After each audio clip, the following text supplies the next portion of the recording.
بسم اللہ الرحمن الرحیم۔ کیا آپ نے سنا ہے جب ایک یہودی نے پیارے نبی حضرت محمد صلی اللہ علیہ وسلم کو قید کر لیا اور جنگل کا ہرن اپنے وعدے کو نبھانے کے لیے واپس لوٹ آیا۔ یہ ایمان افروز، وفا اور رحمت کا ایک سچا واقعہ ہے۔ یہ دل کی گہرائیوں کو چھو لینے والا واقعہ ہے۔ ایک دن حضرت محمد صلی اللہ علیہ وسلم جنگل کے پاس سے گزر رہے تھے کہ تبھی انہوں نے دیکھا کہ ایک یہودی نے ایک ہرن کو باندھ کر رکھا ہوا ہے۔ جیسے ہی اس ہرن کی نظر حضور پاک صلی اللہ علیہ وسلم پر پڑی، وہ روتے ہوئے بول پڑا کہ یا رسول اللہ، یا حبیب اللہ، آج صبح میں اپنے بچوں کو چھوڑ کر کھانے کی تلاش میں نکلا تھا۔ اسی دوران یہ یہودی آیا اور مجھے پکڑ کر باندھ دیا۔ صبح سے اب تک میں یہی قید ہوں۔ یا رسول اللہ صلی اللہ علیہ وسلم، میرے چھوٹے چھوٹے بچے ہیں۔ صبح سے میں نے انہیں دودھ نہیں پلایا۔ وہ مجھے نہ پا کر بہت پریشان ہوں گے اور شاید ان کو دودھ نہ ملنے کی وجہ سے ان کا گلا خشک ہو گیا ہوگا۔ یا رسول اللہ صلی اللہ علیہ وسلم، میری آپ سے التجا ہے کہ آپ میری مدد کریں، مجھے میرے بچوں سے ملنے اور انہیں دودھ پلانے کی اجازت دلا دیں۔ ہرن کی درد بری گزارش سن کر حضرت محمد صلی اللہ علیہ وسلم کی آنکھوں سے آنسو جھلک پڑے۔ آپ نے اس یہودی سے فرمایا کہ اے یہودی، تم نے اس معصوم ہرن کو کیوں باندھ رکھا ہے؟ یہودی نے جواب دیا کہ میں نے اس کا شکار کیا ہے۔ جنگل کے جانوروں کا شکار کرنا جائز ہے، اس لیے میں نے اسے باندھا ہے۔ نبی پاک صلی اللہ علیہ وسلم نے فرمایا کہ کیا تم نہیں دیکھ رہے کہ یہ ایک ماں ہے؟ اس کے تھن دودھ سے بھرے ہوئے ہیں۔ یہ اپنے بچوں کو دودھ نہ پلانے کی وجہ سے پریشان ہے۔ اسے چھوڑ دو تاکہ یہ اپنے بچوں کو دیکھ سکے اور انہیں دودھ پلا سکے۔ یہودی نے کہا کہ میں نے اسے بڑی ہی محنت سے پکڑا ہے، اب تمہاری بات مان کر اسے کیوں چھوڑ دوں؟ حضرت محمد صلی اللہ علیہ وسلم نے نرمی سے سمجھاتے ہوئے فرمایا کہ اس ماں ہرن کو ایک بار اپنے بچوں کے پاس جانے دو، وہ انہیں دودھ پلا کر اور مل کر واپس تمہارے پاس لوٹ آئے گی۔ یہودی نے طنز کھا کر کہا کہ باندھا ہوا جانور آج تک کبھی واپس آیا ہے؟ ایسی کوئی مثال ہے؟ اگر میں اسے چھوڑ دوں تو یہ کبھی واپس نہیں لوٹے گا۔ اور جب نبی پاک صلی اللہ علیہ وسلم نے دیکھا کہ یہودی کسی طرح سے بھی ہرن کو چھوڑنے کے لیے تیار نہیں ہے، تو آپ نے فرمایا کہ اے یہودی، اس ہرن کو آزاد کر دو، اس کے بدلے تم مجھے باندھ دو۔ اگر یہ واپس نہ لوٹے تو تم مجھے عمر بھر کے لیے قید کر لینا۔ یہودی نے کہا کہ ٹھیک ہے، ایک شرط پر میں اسے چھوڑ رہا ہوں، اگر یہ واپس نہ آیا تو میں تمہیں عمر بھر کے لیے قید کر لوں گا۔ آخر کار یہودی نے ہرن کو چھوڑ دیا اور حضرت محمد صلی اللہ علیہ وسلم کو باندھ دیا۔ آزاد ہوتے ہی ہرن تیزی سے جنگل کی طرف بھاگ گیا۔ یہودی دل ہی دل میں ہنستے ہوئے سوچنے لگا کہ ہرن اب کبھی لوٹ کر نہیں آئے گا اور اس آدمی کو میں ہمیشہ کے لیے اب اپنی قید میں رکھوں گا۔ اس سے بڑا بے وقوف انسان میں نے آج پوری دنیا میں نہیں دیکھا۔ ایک جنگل کے جانور کی خاطر اس نے اپنی زندگی کو داؤ پہ لگا دیا۔ ہرن تیزی سے اپنے بچوں کے پاس پہنچا۔ بچوں نے اسے دیکھ کر حیرانی سے پوچھا کہ ماں، آپ صبح سے کہاں تھی؟ ہم آپ کا انتظار کرتے کرتے تھک گئے۔ بغیر دودھ کے ہمارا گلا خشک ہو گیا ہے۔ کیا ہو گیا کہ آپ ہمیں چھوڑ کر چلی گئی تھی؟ ماں ہرن نے بچوں کو سمجھاتے ہوئے کہا کہ اے میرے پیارے بچوں، آج صبح جب میں تمہارے لیے کھانے کی تلاش میں نکلی تھی تو ایک یہودی نے مجھے پکڑ لیا۔ وہ مجھے باندھ کر لے گیا۔ پھر اللہ کے پیارے نبی حضرت محمد صلی اللہ علیہ وسلم اس راستے سے گزرے۔ میں نے ان سے تمہاری حالت کے بارے میں کہا اور ان سے مدد کی فریاد کی۔ ہرن نے آگے کہا کہ حضور پاک صلی اللہ علیہ وسلم نے میری مدد کرنے کے لیے خود کو اس یہودی کے پاس گروی رکھ دیا تھا کہ میں تم سے آخری بار مل سکوں۔ اب مجھے واپس لوٹ کر جانا ہوگا کیونکہ میں نے وعدہ کیا ہے کہ میں ضرور واپس لوٹوں گی۔ ماں ہرن نے اپنے بچوں سے کہا، اے میرے پیارے بچوں، وہ یہودی اللہ کے پیارے نبی حضرت محمد صلی اللہ علیہ وسلم کو باندھ کر رکھے ہوئے ہے، اسی لیے تم جلدی جلدی میرا دودھ پی لو، مجھے واپس بھی جانا ہوگا، میں اپنے نبی کو تکلیف میں نہیں چھوڑ سکتی۔ جب ہرن کے بچوں نے یہ سنا کہ ان کی ماں نبی اکرم صلی اللہ علیہ وسلم کو یہودی کے پاس گروی رکھ کر صرف ان سے ملنے اور دودھ پلانے کے لیے آئی ہے تو وہ روتے ہوئے بولے کہ ماں، آپ کیسے یہ سوچ سکتی ہیں کہ ہم اس نبی کے رہتے ہوئے آپ کا دودھ پئیں گے جنہیں یہودی نے قید کر رکھا ہے؟ نہیں، ہم آپ کا دودھ نہیں پی سکتے۔ آپ ہمارے ساتھ چلیں، ہم بھی آپ کے ساتھ چلیں گے۔ ہم اللہ کے نبی کی تکلیف برداشت نہیں کر سکتے۔ اس کے بعد ماں ہرن اپنے بچوں کے ساتھ نبی پاک صلی اللہ علیہ وسلم کے پاس لوٹنے کے لیے چل پڑی۔ دوسری طرف جب ہرن کے لوٹنے میں تھوڑی دیر ہوئی تو وہ یہودی طنز کرتے ہوئے نبی پاک صلی اللہ علیہ وسلم سے کہنے لگا کہ تم سے زیادہ بے وقوف انسان میں نے اس دنیا میں کبھی نہیں دیکھا۔ ایک جنگل کے ہرن کے لیے تم نے خود کو میرے پاس گروی رکھ دیا۔ کیا تم واقعی یہ سمجھتے ہیں کہ وہ ہرن واپس آئے گا؟ قیامت تک اب وہ ہرن لوٹ کر نہیں آئے گا اور قیامت تک تم میری قید میں رہو گے۔ یہ سن کر نبی پاک صلی اللہ علیہ وسلم نے بڑی ہی نرمی سے کہا کہ اے یہودی، تھوڑا صبر کرو، وہ ہرن ضرور واپس لوٹ کر آئے گا، اللہ کی مرضی سے وہ تمہارے پاس واپس آ جائے گا۔ یہودی ہنستے ہوئے بولا کہ اے محمد، اپنی ان عجیب و غریب و خیالی باتوں کو چھوڑ دو۔ میں پوری یقین کے ساتھ کہہ سکتا ہوں کہ وہ ہرن قیامت تک بھی واپس نہیں لوٹے گا۔ اس طرح کچھ وقت اور گزر گیا۔ یہودی دل ہی دل میں سوچنے لگا کہ محمد کو باندھ کر میں اس کے ساتھیوں سے بہت سارا مال وصول کروں گا۔ کیا کبھی کوئی ہرن انسان کی ممتا کے باعث لوٹ کر آیا ہے؟ تھوڑی دیر اور گزرنے کے بعد یہودی نے جب دیکھا کہ نہ صرف ہرن لوٹ کر آ رہا ہے بلکہ اس کے ساتھ اس کے بچے بھی ہیں، یہ دیکھ کر وہ حیران و پریشان رہ گیا۔ پھر نبی پاک صلی اللہ علیہ وسلم نے ہرن سے پوچھا، اے ہرن، تم اپنے بچوں کو ساتھ کیوں لے کر آئے؟ وعدہ تو یہ تھا کہ تم اکیلے لوٹو گی۔ ماں ہرن نے جواب دیا کہ یا رسول اللہ، جب میں اپنے بچوں کے پاس پہنچی اور انہیں بتایا کہ اللہ کے پیارے نبی صلی اللہ علیہ وسلم نے خود کو ایک یہودی کے پاس گروی رکھ دیا ہے تاکہ میں تم سے آخری بار مل سکوں اور تمہیں دودھ پلا سکوں، تو میرے بچوں نے روتے ہوئے کہا کہ ماں، آپ یہ کیسے سوچ سکتی ہیں کہ ہم اللہ کے نبی کو باندھن میں چھوڑ کر آپ کا دودھ پئیں گے؟ نہیں، ہم ایسا کبھی نہیں کر سکتے۔ اس کے بعد میرے بچے بھی میرے ساتھ چل پڑے۔ ماں ہرن نے آ کر کہا کہ اگر میری وجہ سے آپ کو کسی طرح کی بھی تکلیف ہوئی ہو تو مجھے معاف کر دیجئے، میں نے جانے انجانے میں آپ کی پریشانی دی۔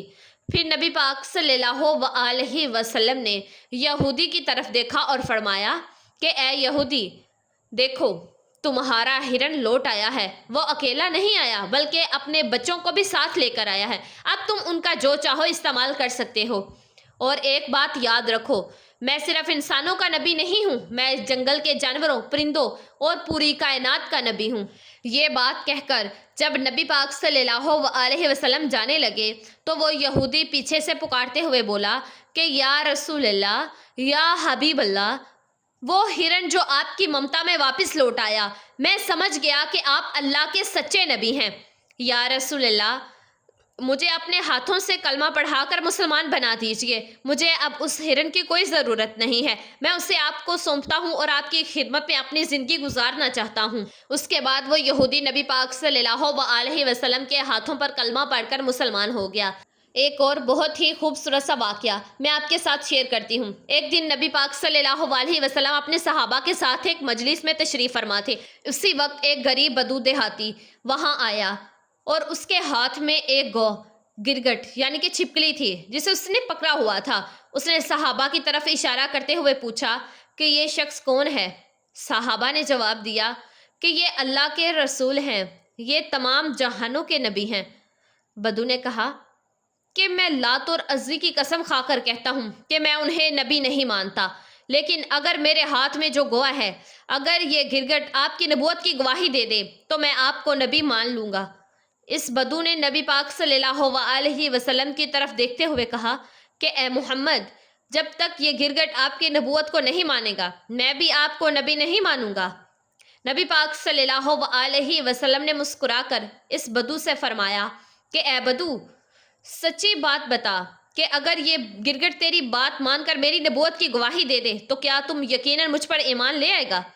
بدو نے جواب دیا کہ اگر یہ واقعی ایسا ہوا تو میں بلا شبہ آپ کو نبی مانوں گا اور آپ پر ایمان لے آؤں گا۔ تب اللہ کے رسول صلی اللہ علیہ وسلم نے فرمایا تو پھر اس گرگٹ کو چھوڑ دے۔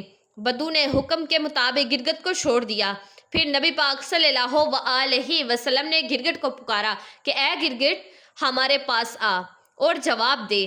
جیسے ہی نبی پاک صلی اللہ علیہ وسلم نے گرگٹ کو پکارا، وہ گرگٹ سب کی سمجھ میں آنے والی صاف عربی زبان میں بولنے لگا کہ لبیک یا رسول اللہ، لبیک یا رسول اللہ، میں آپ کی خدمت میں حاضر ہوں اور آپ کی مدد کے لیے موجود ہوں۔ یہ سب لوگ یہ سن کر دنگ رہ گئے اور جان گئے کہ یہ اللہ کا کرشمہ اور معجزہ ہے۔ پھر نبی پاک صلی اللہ علیہ وسلم نے اس سے پوچھا کہ جس نے جنت میں رحمت اور جہنم میں عذاب بنایا ہے، بتا وہ کون ہے؟ گرگٹ نے جواب دیا کہ وہ اللہ ہے۔ پھر نبی پاک صلی اللہ علیہ وسلم نے پوچھا کہ اے گرگٹ، میں کون ہوں؟ گرگٹ نے کہا کہ آپ اللہ کے رسول ہیں۔ جو بھی آپ کی نبوت کو قبول کرے گا وہ کامیاب ہوگا، اور جو آپ کو جھٹلائے گا وہ ناکام رہے گا۔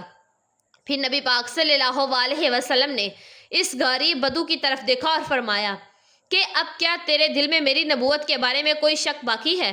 بدو نے کہا کہ یا رسول اللہ، یا حبیب اللہ، جس گرگٹ نے آپ کے نبوت کی گواہی دی ہے اس کے بعد شک کرنا میری اوقات میں نہیں ہے۔ اے اللہ کے رسول، مجھے مسلمان بنا دیجئے اور مجھے آپ کی خدمت کا موقع دیجئے۔ اس کے بعد وہ بے زبان بدو نبی پاک صلی اللہ علیہ وسلم کے ہاتھوں میں ہاتھ دے کر کلمہ پڑھ کر مسلمان ہو گیا۔ سبحان اللہ۔ ایک دن ابو جہل، علی بن معیرہ اور اکرمہ بن ابو جہل جیسے کافروں نے نبی پاک صلی اللہ علیہ وسلم سے کہا کہ اے محمد، اگر جو چاند آسمان پر دکھائی دے رہا ہے، اگر تم اسے 2 ٹکڑوں میں باندھ کر دکھا سکتے ہو تو ہم تمہارے اوپر ایمان لے آئیں گے اور اسلام کو قبول کر لیں گے۔ اگر تم اسے 2 ٹکڑوں میں بانٹ کر دکھا سکو تو ہم تمہارے اوپر ایمان لائیں گے اور اسلام قبول کریں گے۔ تب نبی پاک صلی اللہ علیہ وسلم نے ان سے پوچھا کہ اگر میں واقعی آسمان کے چاند کو 2 ٹکڑوں میں بانٹ کر دکھا دوں تو کیا تم مجھ پر ایمان لے آؤ گے اور اللہ کو اپنے رب مانو گے؟ انہوں نے کہا کہ پہلے ہمیں چاند کو 2 ٹکڑوں میں بانٹ کر دکھاؤ، اگر تم یہ کر سکو تو ہم یقینی طور پر تم پر ایمان لے آئیں گے، اللہ کو اپنا رب مان لیں گے اور تمہیں نبی کے طور پر قبول کریں گے۔ تب نبی پاک صلی اللہ علیہ وسلم نے اپنے رب سے دعا کی کہ اے اللہ، تو آسمان کے چاند کو 2 ٹکڑوں میں بانٹ دے۔ پھر اللہ تعالیٰ نے اپنے محبوب کی دعا قبول کر لی۔ نبی اکرم صلی اللہ علیہ وسلم نے اپنی انگلی سے چاند کی طرف اشارہ کیا اور ایک ہی پل میں چاند 2 ٹکڑوں میں بٹ گیا۔ چاند کے دونوں ٹکڑے اتنا دور دور ہو گئے کہ ان کے درمیان ہیرا پہاڑ نظر آنے لگا۔ یہ منظر کافروں نے اپنی آنکھوں سے دیکھا۔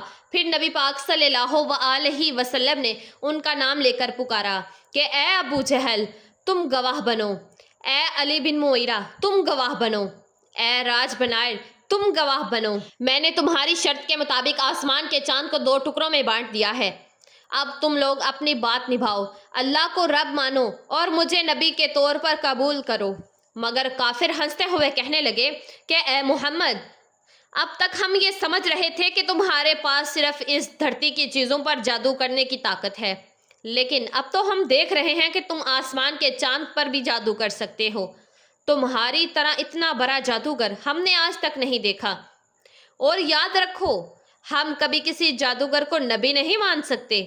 حقیقت یہ تھی کہ اللہ رب العالمین نے ان کے نصیب میں ایمان کا تحفہ لکھا ہی نہیں تھا، اس لیے وہ اتنا بڑا معجزہ دیکھ کر بھی اسلام کو قبول نہ کر سکے۔ اس خاص معجزے کے بارے میں اللہ پاک نے سورہ القمر میں ارشاد فرمایا ہے کہ قیامت قریب آ گئی ہے اور چاند پھٹ چکا ہے۔ ایک اور خوبصورت واقعہ، ایک مرتبہ جب نبی پاک صلی اللہ علیہ وسلم جنگ سے واپس لوٹ رہے تھے تو ایک درخت کی چھاؤں میں آرام فرما رہے تھے۔ ان کی تلوار پاس میں رکھی ہوئی تھی۔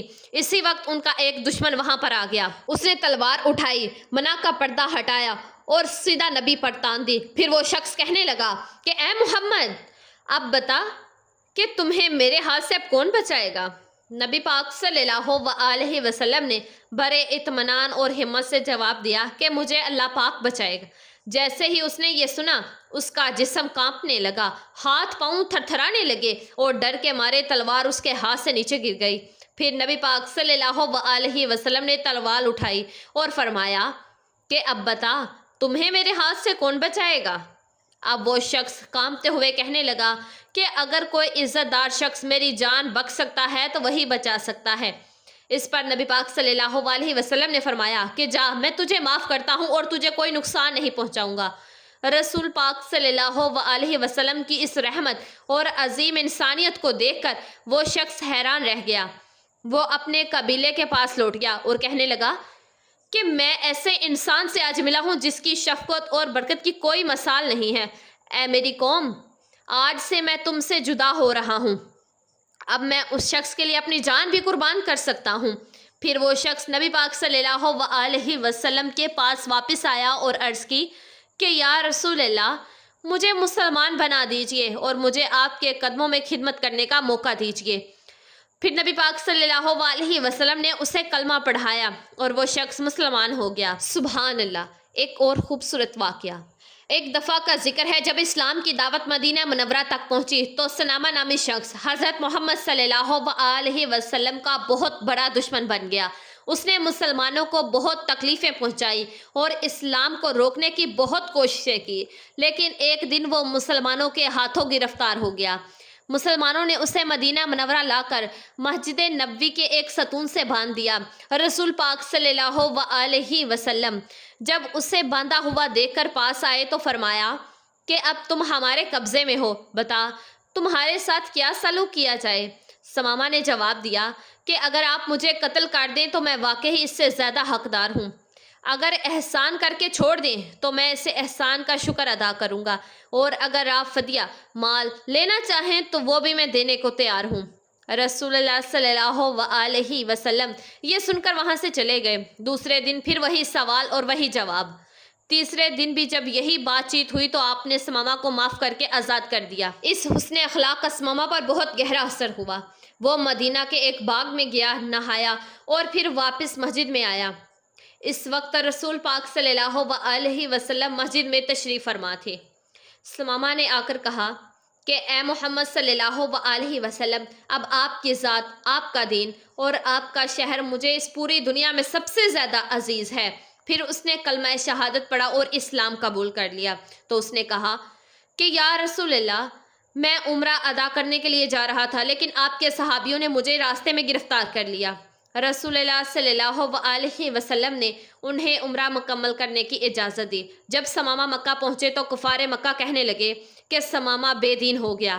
ثمامہ نے کہا کہ نہیں، میں بے دین نہیں ہوا بلکہ میں نے اسلام قبول کر لیا ہے۔ اب یاد رکھو کہ جب تک رسول اللہ صلی اللہ علیہ وسلم اجازت نہیں دیں گے، یمامہ سے مکہ کو اناج کا ایک بھی دانہ نہیں ملے گا۔ ثمامہ یمامہ کے رہنے والے تھے اور مکہ والوں کا گزارا اسی اناج پر تھا۔ جب انہوں نے یمامہ سے اناج روک دیا تو مکہ والوں کو بہت مشکلات ہونے لگی۔ پہلے مکہ نے رسول اللہ صلی اللہ علیہ وسلم سے اس بات کی شکایت کی۔ تب آپ نے یمامہ کو حکم دیا کہ اب دوبارہ اناج بھیجنا شروع کر دو، اور پھر انہوں نے ایسا ہی کیا۔ ایک اور واقعہ سنیے۔ ایک صحابی نے رسول اللہ صلی اللہ علیہ وسلم کی خدمت میں حاضر ہو کر عرض کی کہ یا رسول اللہ، جب آپ ہمارے سامنے ہوتے ہیں تو دلوں میں آپ کی محبت لہریں مارتی ہے۔ ہم آپ کی زیارت کر کے اپنی آنکھوں کو ٹھنڈک پہنچاتے ہیں، لیکن جنت میں تو آپ بلند و بالا درجے پر ہوں گے اور ہم نچلے درجے میں۔ اگر وہاں آپ کی زیارت نہ ہو سکی تو ہمیں جنت کا کیا ہی لطف ملے گا۔ اسی وقت حضرت جبرائیل علیہ السلام حاضر ہوئے اور خوشخبری دی۔ رسول اللہ صلی اللہ علیہ وسلم نے اس صحابی کو بلایا اور فرمایا کہ آدمی اسی کے ساتھ ہوگا جس سے وہ محبت کرتا ہے۔ صحابہ اکرام کہتے ہیں کہ ایمان لانے کے بعد ہمیں کسی ارباب سے اتنی خوشی نہیں ہوئی جتنی اس حدیث سے ہوئی ہے، کیونکہ اب ہمیں یقین ہو گیا ہے کہ آخرت میں ہمیں حضرت محمد صلی اللہ علیہ وسلم کا ساتھ ملے گا۔ جی تو میرے پیارے دوستوں، میں امید کرتی ہوں کہ یہ ویڈیو آپ لوگوں کو ضرور پسند آئی ہوگی۔ اس کو آگے شیئر لازمی کیجیے گا، اور اگر آپ ہمارے چینل نمرہ وائس اسٹوریز پر نئے ہیں تو پلیز اس چینل کو لازمی سبسکرائب کر دیجیے گا، ویڈیو کو لائک کر دیجیے گا اور بیل آئیکن کے بٹن کو پریس کر دیجیے گا۔ دعاؤں میں ہمیں یاد رکھیے گا اور اپنا ڈھیر سارا خیال رکھیے گا۔ جزاک اللہ۔